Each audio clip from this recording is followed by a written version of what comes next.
ইনশাল্লাহ 8 তারিখে একদম 4টা পর্যন্ত থাকবো ইনশাল্লাহ আপনাদের সাথে। পাঁচের যাবো ওই ভাই তাই না, আমি পরিষ্কার বলতে চাই, যারা আমার নেতা কর্মীদেরকে হুমকি বিমকি দিচ্ছেন বন্ধ করেন এগুলি। এটা দোহার সূত্র খানা, এটা সবাই আছে, এত সোজা হবে না। আমরাও পারি, কোন ধরনের আপনাদের ভয় পাবেন না। হুমকি দেন দিলেন ফারুক ব্যাস, আমরা সমগ্র একত্রে আছি ইনশাল্লাহ।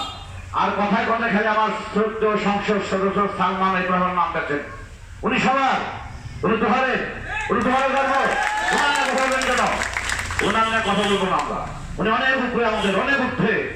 যাই হোক, আপনারা ভয় পাবেন না। আমি একটু কথা দিতে পারি, যদি আমি ইলেকশনে জিততে পারি ইনশাল্লাহ, আপনারা মোহাম্মদপুর পাশে এই অঞ্চলে অনেক রাস্তাঘাট নিয়ে দেখেছি, খুব করুণ অবস্থা ভাই, এটা মানে কোন উন্নয়নের কোনো কিছু নাই। আমি পাশ করেছিলাম মোহাম্মদ এই ইউনিয়নে, সর্বপ্রথম আমি সবচেয়ে ভালো ভালো কি কাজ করা যায় আপনার সাথে মিলে সেগুলো আমি করার চেষ্টা করি ইনশাল্লাহ। আপনারা একবার আমাকে একটা ভোট দিয়ে দেখেন না রে ভাই, যদি না পারি আমি চলে যাবো। একটা বার আমার একটা ভোট দিবেন, দয়া করে দিবেন কিনা দাদারা, একটু হাতে করেন, দিবেন একটা ভোট আমার, একটা বার আমার একটা ভোট দেন, একটা বার দিতে বার আসবেন ভোট দিতে। আরেকটা বলি,